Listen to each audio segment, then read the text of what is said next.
Every year, the Christian Family Movement and the Knights of Columbus join with Rebuilding Together to fix up a house for some elderly resident of Anne Arundel County, Maryland. This year we helped Mr. Herman Daly, a 76-year-old amputee living alone. He needed a wheelchair ramp. The kitchen sink leaked and the floorboards were rotted through. There was water in the basement and moldy stuff Mr. Daly had not seen in years. 3 electrical circuits were out. The gutters were catching no water. The windows and the trim needed painting. About 35 volunteers showed up from our sponsor, Sandy Spring Bank. So we emptied out the house and painted everything that didn't move.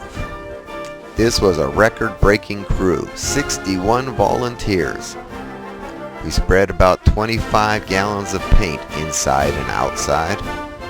The outside painting crew was led by Howard the painter.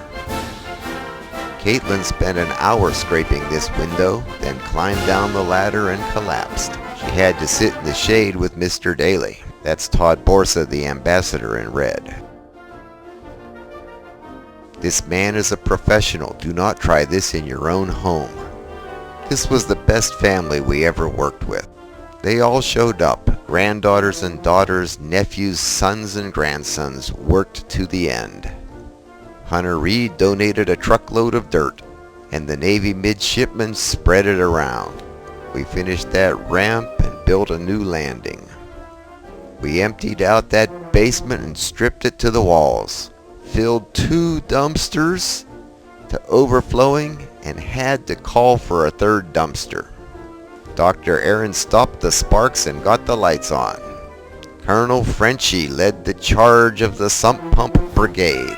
They got a new sump pump and Frenchy's French drain.